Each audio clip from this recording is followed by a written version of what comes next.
Hi everybody, welcome to Games for Gamers. I'm your host Napalm Dawn. Today we're going to take a look at one of the newest heroes in Heroes of the Storm, and that is King Leoric.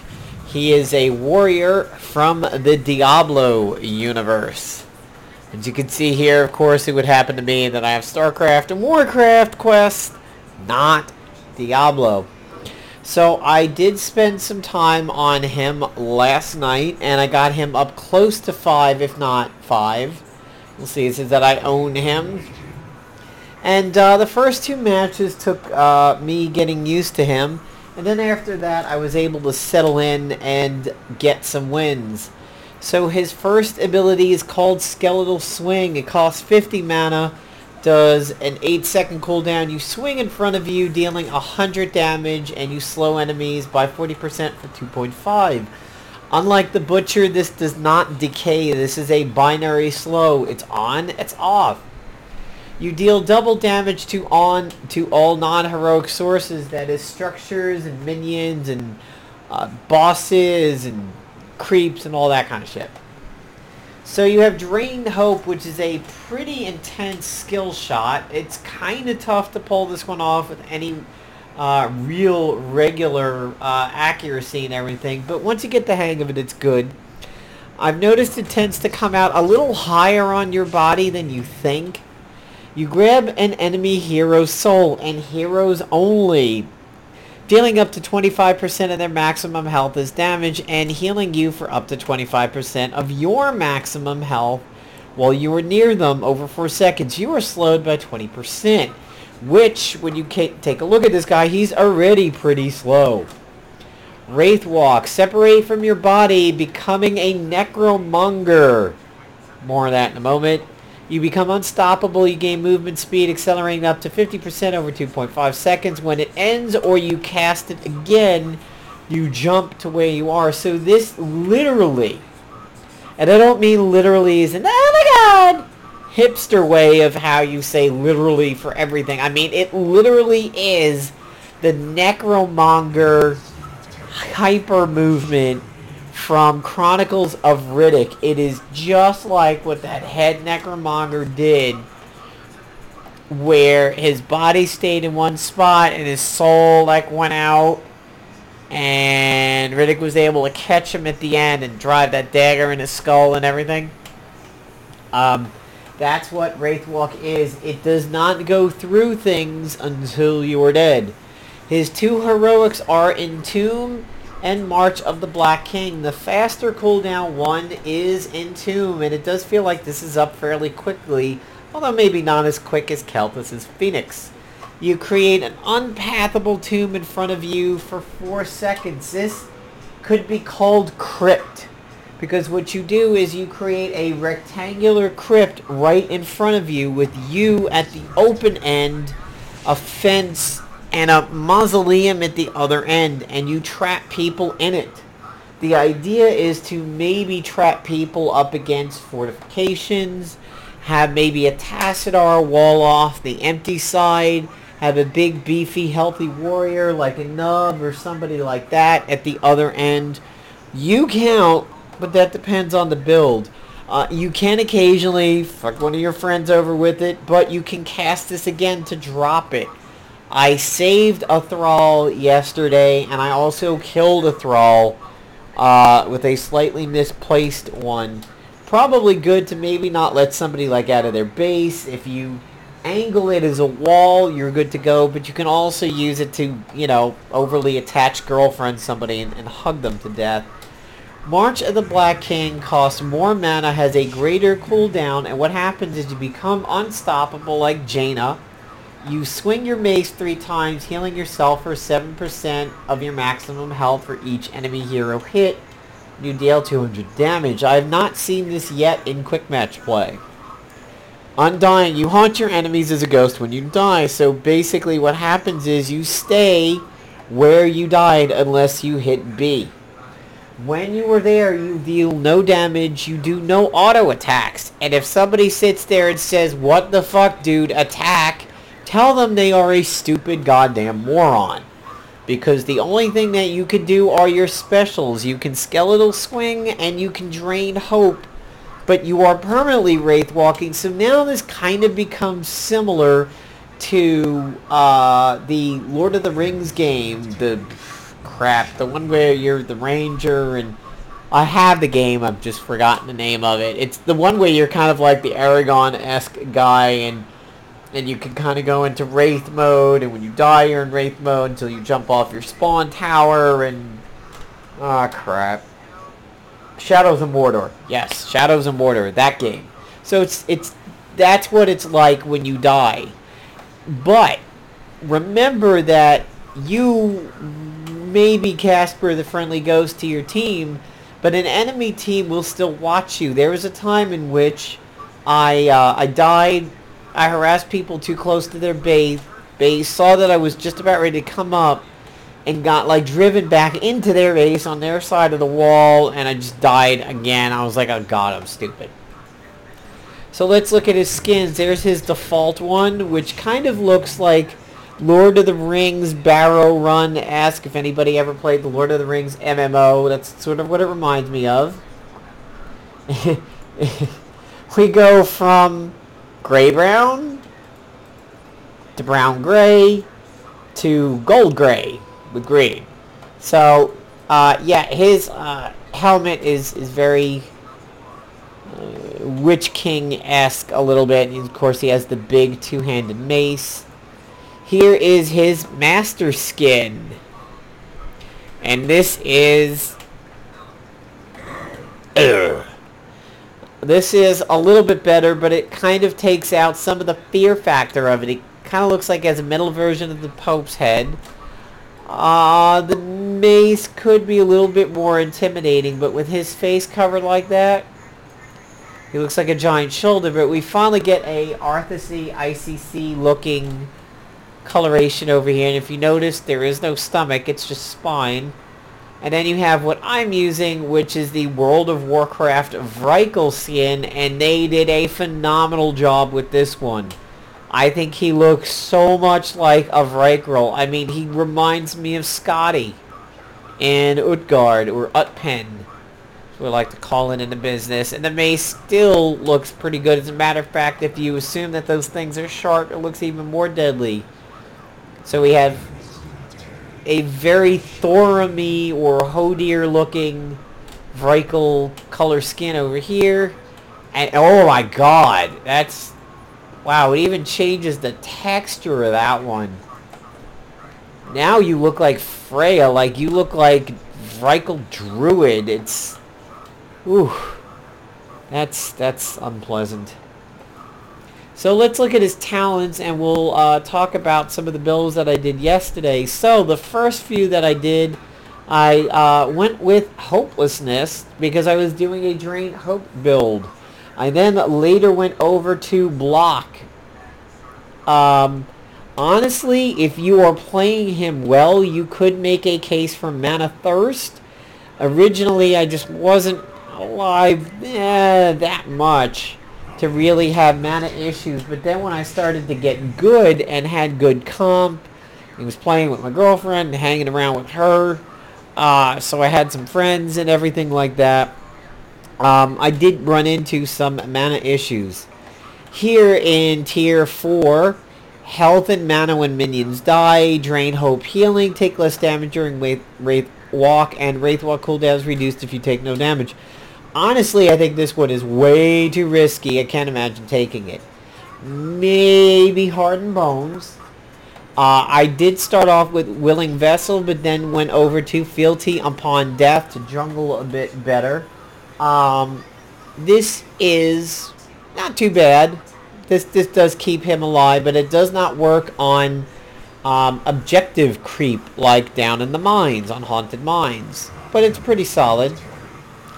Here at Tier 7 we have Ghastly Reach, longer skeletal swing range, Wraith Walk lasts longer, increased skeletal swing slow, and then activate to heal while alive, or undying. If it's undying, you revive faster. I had been going with skeletal swing slow, and I stayed with it. and this seems pretty good. His range is already really good. These two, I think, amount to about the same. If somebody's just out of your range and you get that one last swipe to slow them and catch up, to me, this would have kept them just as close. Here are his heroics. You could make a case for March of the Black King a little bit later, but I'll talk about that. At 13, we have Burning Rage. We have Drain Hope does bonus damage if it finishes, removes the move speed slow from Drain Hope, and reduces incoming ability damage on the spell shield.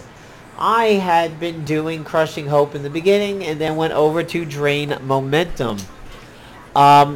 Because of your slow, the Crushing Hope could be a possibility, but when you are dead, you do not really lose the speed.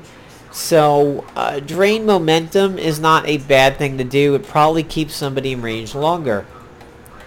16, you can cast it again for free within 3 seconds at half the damage. Skeletal Swing heals. This is what I had always gone with.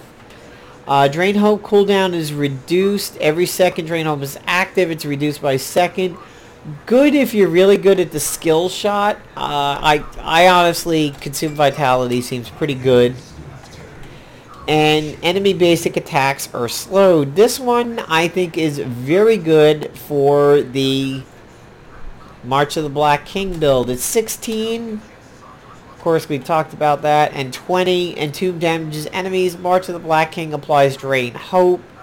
Spectral Leech, Hardened Shield. I pretty much always went with Spectral Leech rather than Buried Alive. I think this could potentially be very good with a March of the Black King build, as you could probably immediately come right out of it and get some heals over here, removing the drain speed, and the Skeletal Swing heals I think plays into that.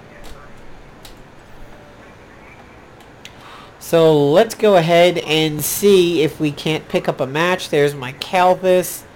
That was my Warcraft daily, and he's that close to 8. God, I can feel it. I want to get that so bad. So there is my Arthas. There is my Master Fury, and my first and only Master character with Zeratul. Somewhat hot on his heels. A little bit with Sergeant Hammer. Then Kalthus and Raynor bringing in the rear, along with Gazlowe. So I have some pretty unpopular meta items here in Sergeant Hammer and Gazlowe. Also, the Butcher is coming up. I have a pretty good Butcher game. So I'm going to fire up Leoric with my Vrykul. I haven't earned any skins. I do have a mount. I like to use the Butcher mount with him. These two colors do work. So I'm going to go ahead and pause the video until we get into a game. Alright folks, so here we are in a little bit of an early game. I'm laning in the middle against a Sylvanas, whom I just killed. Mostly because Drain Hope kind of sneaks up on you a little bit. You have that kind of hard to see hand on you, and you don't really realize just how powerful it is, especially if you've been hit with the big mace and are slowed. So now I have a enemy Leoric up here. It's going to try to see if I could bait out the hand. And I did, but it connected with me, and my job is done there temporarily. There are a lot of Leorics running around right now. My first night, it was actually a lot of Leorics and Arthuses, so it was kind of like undead on undead crime going on. So at this point, I could go with either Willing Vessel or Fealty unto Death. With a little bit of lane presence. I do have a healer and a Brightwing, so I will do this. So I kind of missed the slow there, but the grip still did its job. Really chased her out. And as you can see here, he really does clobber things. And I whiffed on that one. It's pretty easy to whiff on that skill shot. That's for sure. That's a tough one to connect with.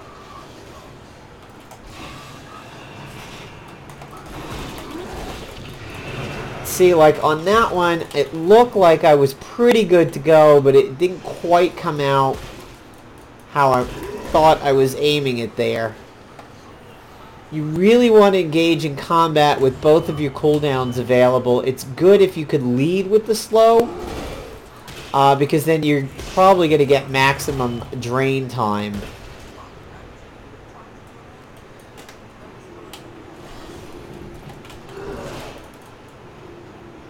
Oh, she's going to let me get it. She let me get it. Wow, that Sylvanas was dumb. And I kicked her for good measure. I could hear a butcher coming in. I want him out of here because his DPS is potentially very, very high. So I'm going to back up a little bit. I'm going to get my group. Get the Leoric out of here. See if I can sucker this butcher into...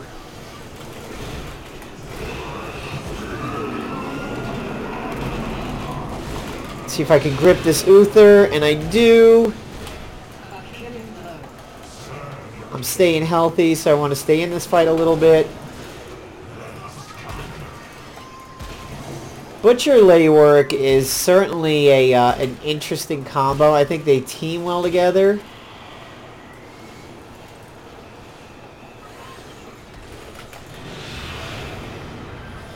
So I had him a little bit there. Alright, so I'm going to move down south for a few moments here, see if I can help people out. And we'll pause until some of the higher tier abilities. Alright, so I'm back a little later in the game. It's 16-14 us. I've died once. And I've gone ahead and picked up my level 16 talents. I got Brightwing with me. I have Falstad with me. We have a Butcher.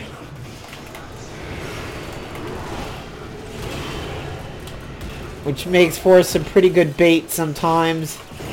He gets a little over... Oh, we got an enemy Falstad going on over here. My cooldowns are up. I'm going to keep him with me. And it's pretty smart of him gusting me out of the range of my heals over there. But the cooldowns are up again. And it's only gave the balls touch. So I'm pretty healthy, and he definitely had a retreat. So let's see if we can wall this guy out and win this one-on-one. Haha! Oh, Uther came in on the other side. This could be bad. A 2 versus 1. But it was just enough to get the Dragonite. So as you can see, Leoric definitely has his uses over here. Blocking that one enemy Falstad was certainly helped in keeping me on the point and be ready for that Uther just enough for me to get that cap up there. So we're going to zip in here and try to help the Dragonite, which is what I was. And I whiffed. Oh, but he got me, though. So I'm going to range that.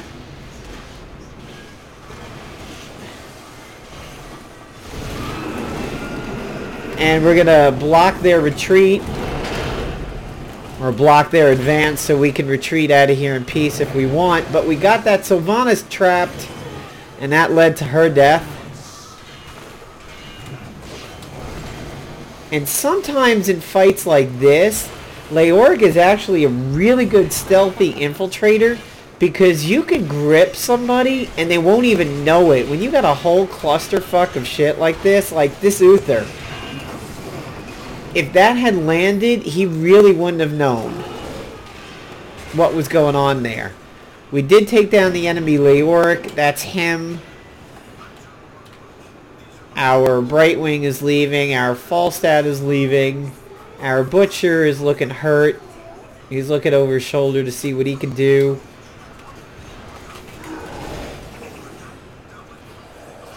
We got a lot of power up front here, so if I can land this, and I do, and I'm going to chase him out. It's only gave the balls touch, and they're touching Uther, and he's going to get away.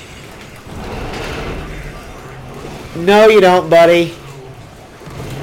So as you can see, the Mausoleum Slam certainly has a lot of good advantages over here. It's secured a kill, it's secured a point. And I've got Uther. She's really slow. Oh, just missed it. That would have been a nice combo if that hit. So there's the enemy Leoric trying to womp on me. I'm going to slow some minions, and I'm going to get the fuck out of dodge. And I'm going to go heal. Oh, you little scrub.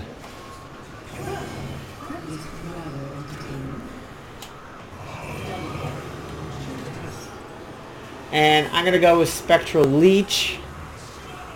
Because honestly, why not? The game's just about over. And we're calling for temples. We're calling for mercs. I'm going to go south. Sadly, we didn't get any core, but we definitely put a lot of good, solid pressure on over there. And we have a 5-on-3 power play. I'm just going to hang here. Work on some minions. Guard this. I've discovered that with the right build, Leoric can definitely take 2-man camps pretty easy. The bigger 5-man merc camps do get a little dicey, but I haven't tried that real late game in a while. So I whiffed, and I double whiffed. Let's see if we can lane... Oh, that's our Falstad. The other one went Gust. So the enemy Leoric is dead. Oh, I didn't cast the grip in time, so I'll grip the Butcher instead. Keep him slow, drain his ass. Butcher's dead. Let's try to wall that guy out. Almost got a nice little Mausoleum Slam on him, blocking the retreat. I got silenced, so I'm going to grip her. And I really need it. Oh, right into her turret. Oh no. Oh, you fuck. What was he doing way the fuck out there? God damn it. So, little known fact, hit B and retreat.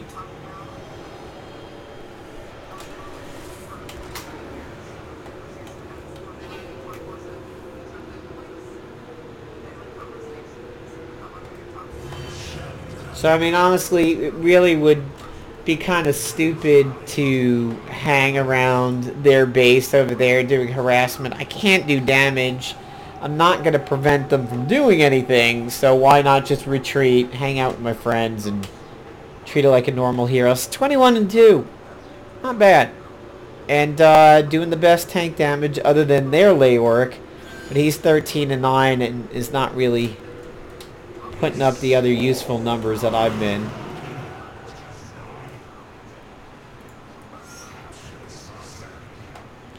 So there definitely are a lot of Leoric on Leoric matches going, and honestly, I think the better Leoric will be the one with the more tanky talents, and whoever hits their skill shots better.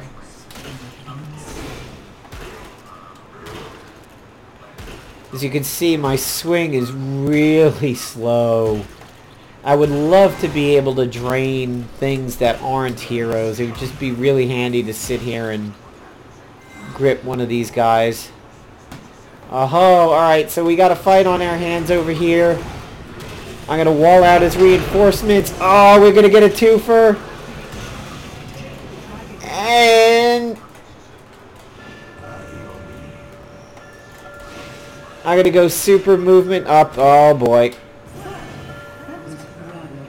No, no, no, you don't.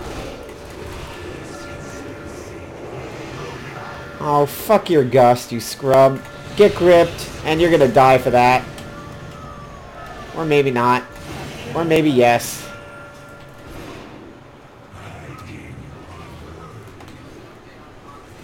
Alright, so it doesn't look like we've got anybody fighting for the northern one. I made him miss that skill shot, so now is a good time. I've got backup from the Bright Wing. I've got his escape blocked. The enemy team is down, so we've got a free Dragon Knight with a 5-on-0 power play here. The Bright Wing looks like he got the Dragon Knight, so we're just going to march straight on and get a win. And take my record to 4-2 so far on Leoric. I think our Stitches just ate a Butcher, which is kind of hysterical. Get drained, fatty. So I think what's going to be really hysterical, if I can pull it off, I'm going to try it. Oh, that blocks that so nicely. Alright, well guys, there is a Leoric match for you. I'll wait for the victory screen, try to show you the talents that I picked. And, yeah, let me know what you think of it. So, are we going to get 6? Are we going to get 6? Are we going to get... We're not. Damn it. Alright, so there's my final stats. 26-2. Mild siege damage. Pretty decent hero damage for a tank. Highest tank damage over here. The enemy Leoric. A little bit better than me in hero damage. Not the siege damage. Better tank than me. Didn't, get as much experience over there. So... in looking at our build differences, I went range, he went range. I went fealty unto death, he went willing vessel. I did the movement speed, he did the movement speed. I went tomb, and he went march of the Black King, which I didn't see him use once. Drain momentum, consume vitality. Unyielding despair, and then we both did this. So it seems like he picked what I was using in the beginning of yesterday when I first started on him. So hope you enjoyed this video on Leoric the Skeletal King, which now he doesn't look quite so skeletal as a Vrykul over here. So I hope you enjoyed the video, everybody. Take care.